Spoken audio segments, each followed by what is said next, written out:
Hillary Clinton, I'm the last thing standing between you and the apocalypse. We know. You see, for the longest time, Freedom Fighter Times has been posting about the New World Order. And of course, we've begun to expose what Hillary Clinton's campaign is because a lot of people were missing big points regarding her campaign. One of the biggest was that we're not going to have borders within 100 days of her selection. That was a big one that a lot of people missed. Of course, her policies are based on open borders, and of course, inviting more criminals into the country, and of course, globalism, and of course, the New World Order. Living in a multipolarity world, which is the exact era we're entering into.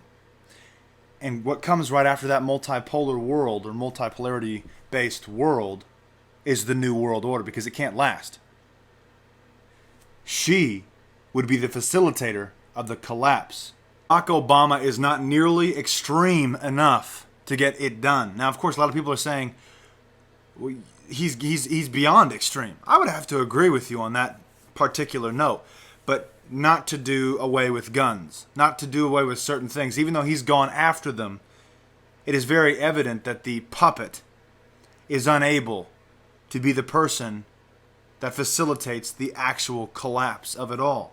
Now, of course, with her interests, or the people who are funding her campaign, she is the perfect pawn of it all. There can be days in this presidential campaign, if not weeks or months, or maybe the entire thing, where you find yourself completely lost in dueling or blurry realities. It's easy to get caught up in whatever is dominating a given moment. Everything gets so big and loud, and the candidates, famous to begin with, cease to even exist as human beings in front of you. Really. Early this month, I went to Toledo, Ohio, to meet with Hillary Clinton, to sit down with her for a while and take measure of her ordeal. It was 5 weeks before an unnervingly high-stakes election day. Every campaign produces candidates declaring that the most important election of our lifetime is at hand. And it is. Right now it is. We have two directions we can go, and I explained this yesterday. We can go back to a unipolar world, which of course would have to go through World War III, and it would end in the New World Order through Donald Trump, or we're going to have to go through Hillary Clinton. And of course, we're going to enter into this multipolar, everybody's equal, every country's equal, and so on and so forth world that will not stand or last, and it would collapse with World War III or whatever. And of course, here comes the New World Order. Pick your poison. Now that said, when it comes to voting, I encourage every single person to do their own research. I'm not going to influence, I'm going to try to not influence your decision. Now, of course, we have seen extreme evidence that would suggest you should not vote for Hillary Clinton. We'll leave it at that. That also said, my personal stance is that I think that we should revive a Christian anti-Masonic party. On that note, let's get back to this. Early this month, I went to Toledo, Ohio to meet with Hillary Clinton, to sit down with her for a while and take the measure of her ordeal. It was 5 weeks before an unnervingly high-stakes election day. Every campaign produces candidates declaring that the most important election of our lifetime is at hand. Usually, this is true, only for the person running. No doubt 2012 was the most important election of Mitt Romney's lifetime. But this year's stakes feel legitimate. This is not only for the milestone that Clinton's election would achieve, and all the cultural Rorschach tests, gender dynamics, and political scar tissue embedded within. It's because of Donald Trump, an astonishing figure unlike any who has ever come close to assuming power in this country. Near existential is how Tim Kaine recently described this campaign, and it did not come off as complete hyperbole.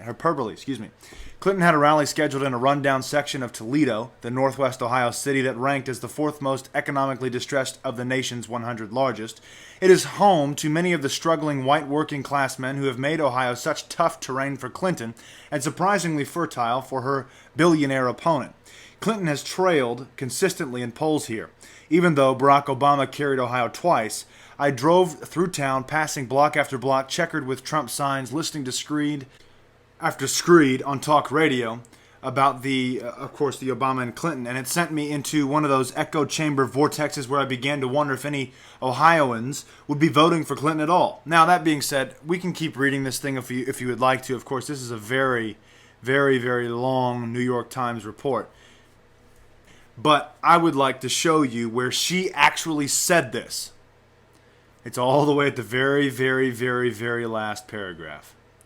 Clinton envisions a model more suited to her skills and comforts. It also could portend a very different style of president without the sweeping themes of Barack Obama, the moral certainty of George W. Bush, or the explanatory clarity of Bill Clinton. Can Hillary Clinton do a better job inspiring people from the White House than she has from the campaign stage? Would it become easier or harder to do without Trump around to embody everything she has ever opposed and scare the daylights out of her base? Wow, don't blow this. Don't blow this is what Clinton hears most often these days. She told me, or variations thereof. As it has turned out, Clinton, who began her campaign intent on breaking the last barrier, the glass ceiling, has found her most compelling rationale in her own role as a barrier, a bulwark against the impossible alternative. As I was leaving our interview, she smiled, looked me in the eyes, and left me with a casual reminder. As I've told people, she said, I'm the last thing standing between you and the apocalypse. Woo! Oh, really? Oh, really? Bringing a biblical-like term into the selections, allows us to analyze this even further. Hillary Clinton, you are not standing between us and the apocalypse. You are facilitating the apocalypse.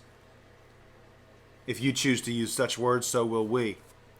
That said, we obviously know that something very, very dark has taken place recently, and it's all setting the stage for the collapse of America.